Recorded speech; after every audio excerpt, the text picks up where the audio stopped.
Bismillahirrahmanirrahim. Saya Dimas. Nah, teman-teman, pada pertemuan sebelumnya kita udah bahas tentang apa itu bernafas, terus organ-organ apa aja yang terlibat dalam proses pernapasan. Lalu kita udah bahas tentang bagaimana mekanisme pernapasan itu sendiri. Nah, sekarang alangkah baiknya kita harus tahu juga tuh apa aja sih gangguan-gangguan yang bisa menyerang alat pernafasan kita dan bagaimana sih caranya merawat dan memelihara kesehatan alat-alat pernapasan kita supaya kita bisa hidup dengan sehat, ya kan? Nah, oke, pertama kita mulai dengan eh, apa aja gangguan pernapasan yang bisa menyerang alat pernapasan kita. Nah, pertama kita harus tahu penyebabnya. Nah, penyebab dari gangguan pernapasan itu bisa disebabkan oleh dua hal. Yang pertama adalah karena polusi udara. Lalu yang kedua bisa disebabkan dengan kuman penyakit, ya kan? Kuman penyakit. Nah, kuman penyakit di sini itu bisa berupa virus dan bakteri. Nah, lalu polusi udara. Kita bahas pertama tentang polusi udara terlebih dahulu ya. Polusi udara. Nah, polusi udara ini bisa berupa debu, lalu bisa berupa bau tidak sedap, lalu juga bisa asap, ya kan? Nah, asap ini bisa asap kendaraan bermotor, lalu ada asap rokok, asap pabrik misalnya. Nah, itu.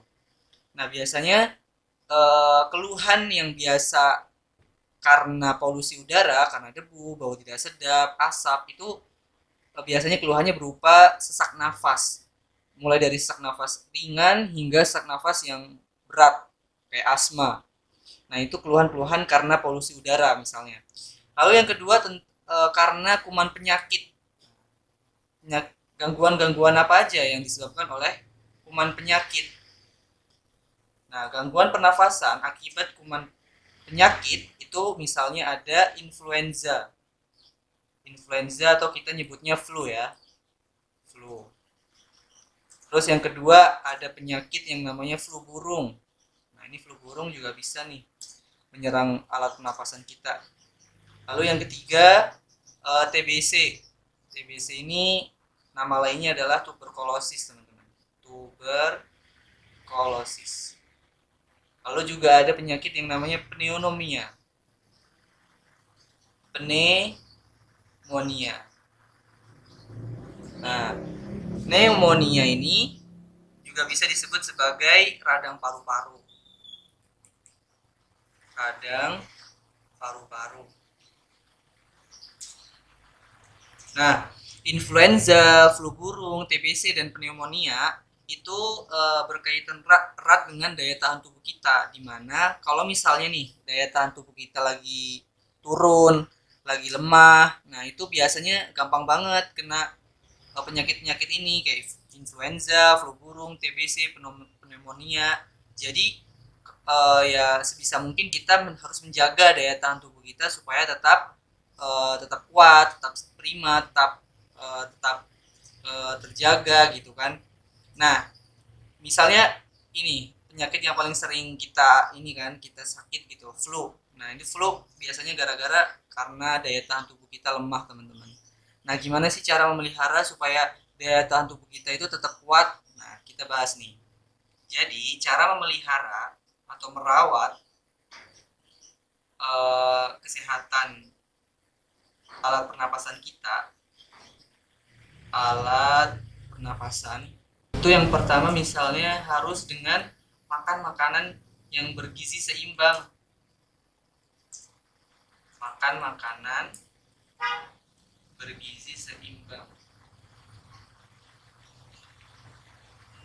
Lalu yang kedua menjaga kebersihan dan sirkulasi udara kita. Lalu yang ketiga olahraga yang teratur. Olahraga yang teratur. Lalu yang keempat, istirahat yang teratur.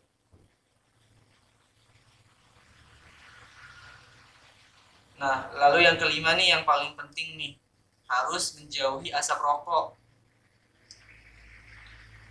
Menjauhi asap rokok.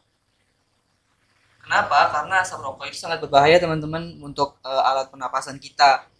Nah, jadi 5 cara untuk merawat dan memelihara kesehatan alat pernapasan yang sudah saya jelasin itu bisa teman-teman praktekin. Buat apa? Buat menjaga daya tahan tubuh kita supaya tetap kuat sehingga kita nggak mudah terserang penyakit-penyakit yang udah kita bahas sebelumnya. Nah, itu teman-teman tentang gangguan pernapasan dan bagaimana cara memelihara kesehatannya.